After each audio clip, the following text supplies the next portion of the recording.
Quand j'étais petit, je devais avoir 8-9 ans, j'avais très peur de la mort. Je me souviens que j'allais dans le lit de mes parents, je venais me blottir, je voulais plus retourner dans mon lit, je pensais que peut-être pendant la nuit j'allais cesser d'exister, ça me faisait terriblement peur. Alors ma maman m'a emmené voir le dirigeant de notre paroisse à l'époque, qui s'appelait Roland et qui m'a expliqué qu'en fait il y a un esprit à l'intérieur de nous, que cet esprit a toujours vécu depuis toujours en fait, même avant qu'on vienne sur la terre, et que cet esprit c'est comme une main dans un gant. Lorsqu'on meurt, le gant et la main se séparent, le gant c'est le corps, il va dans la terre, mais l'esprit c'est la main et cet esprit continue de vivre. Plus tard, quand je suis devenu adulte, j'ai lu plusieurs livres de médecins qui ont réuni des témoignages de personnes qui avaient fait des expériences de mort imminente, qui étaient allées dans l'au-delà et qui sont revenues. Et ces personnes ont raconté leurs expériences. Et ces expériences ressemblaient vraiment très fort à ce que j'avais lu dans le livre de Mormon et dans les enseignements du prophète Joseph Smith.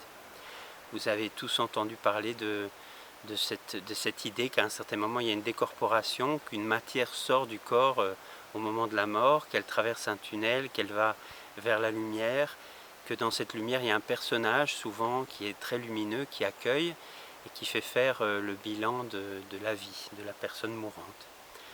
Dans le livre de Mormon, on enseigne ces paroles qui disent « Voici, il m'a été révélé par un ange que les esprits de tous les hommes, dès qu'ils quittent ce corps mortel, oui, les esprits de tous les hommes sont ramenés à ce Dieu qui leur a donné la vie.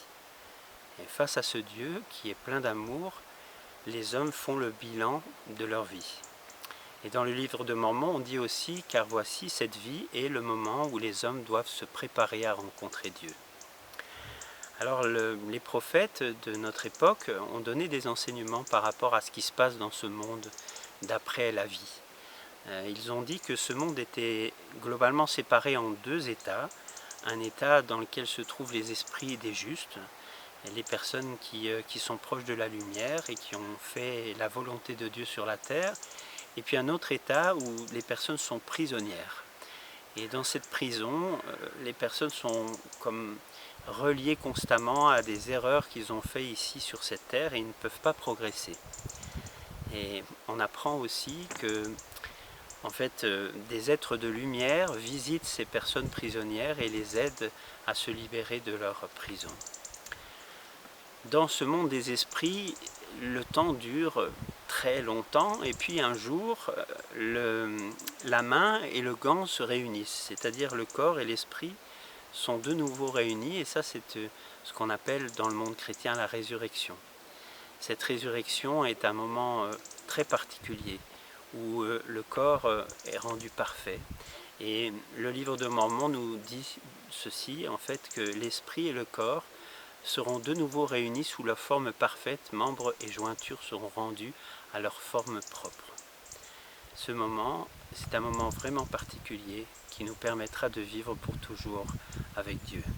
Je voudrais terminer mon témoignage en parlant de ce qui s'est passé au moment du décès de ma grand-mère.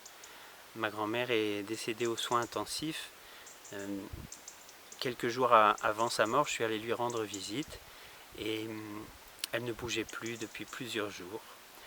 Et je lui ai parlé de ce que les écritures modernes nous enseignent, ce que le prophète Joseph Smith a enseigné par rapport au fait que quand nous mourrons, nous retrouvons nos parents, nous retrouvons les personnes qui nous sont proches et aussi nous rentrons en présence de Dieu.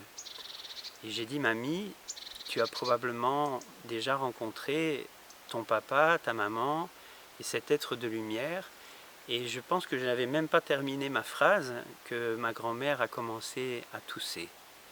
Elle a toussé une fois, 2 fois, jusqu'à 7 fois. Et puis elle s'est tue et elle n'a de nouveau plus bougé pendant tout le reste de sa vie. Et ce jour-là, j'ai compris que, en fait, ma grand-mère me faisait un signe et elle me confirmait ce que ma foi m'avait appris, à savoir qu'il y a vraiment une vie après la mort.